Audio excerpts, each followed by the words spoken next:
My name's Elle Morgan. I'm an artist, and most of the work I make is involved in animals in some way, especially invertebrates, and how what we do interacts with them. The exhibition was selected from an open call through Castlefield Associates by Matthew Pendergast, Laura Mansfield and Harold Fay. The exhibition really centres on 3 frozen embryos that I have stored in a brick building off a junction of the M1 near the big IKEA.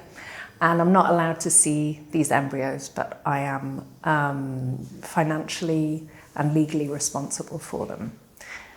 So these are the frozen bits that I wanted to explore in the exhibition. Morning, how may I help? Oh, hello. I have some frozen with you. Is it possible to find out how they are doing? Ghosting is one of the pieces in the exhibition, and it's a video work where I telephone the fertility company that is storing the embryos, and I ask them, how are the embryos, or how are the frozen things, and check who keeps the freezers on and various other questions, and I kind of get passed from one person to the next to try and deal with my questions. And I guess I just wanted to find out, are they on site? Is that where they're stored? Okay, let me see if I can get you through to services and they'll be able to have a chat with you, Okay, all right? lovely, thank you. I called the piece Ghosting because there's something about the strangeness of these frozen things that feels a bit haunting or a bit sci-fi. And I think probably that's not a thread that goes through the exhibition, is how to make sense of something that I don't quite understand. I can't make these things in my studio, I can't see them, so I'm sort of haunted by these strange other things.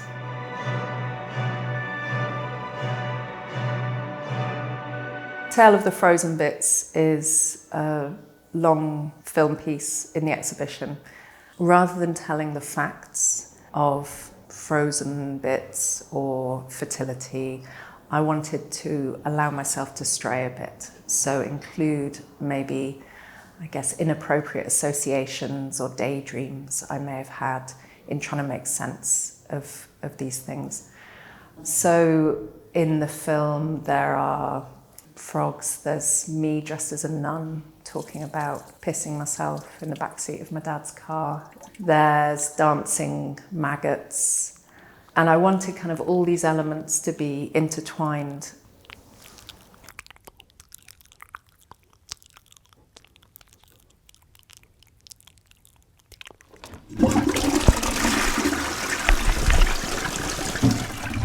Nuns' urine features quite a lot in the exhibition. When I was going through a round of IVF, I was researching the drugs that I was injecting into myself every night, and as a way of dealing with the kind of emotional and physical difficulty of that process, I wanted to find out where these drugs were coming from. And it turned out that one of the drugs is made from extracted nuns' urine, a hormone from Italian nuns' urine that was collected in the late 1950s. And it turned out that the drug company who collected this urine was part owned by the Pope's nephew.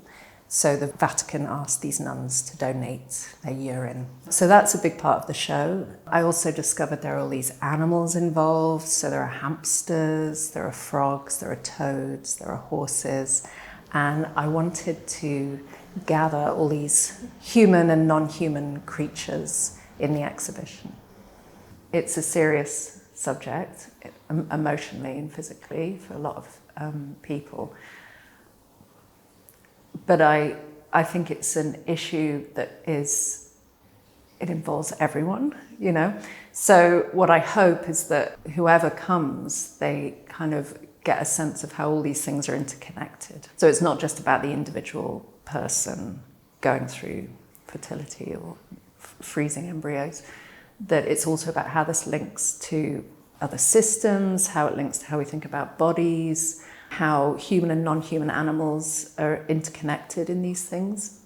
It would also be great if people who were going through IVF or similar things came, and I guess in the same way as I found some strength from realising I wasn't on my own, and that there were, I mean, even these many anonymous nuns or hamsters or frogs, it just kind of expanded it. And for me, I found that fascinating, but also kind of comforting, because it can be such an isolating experience.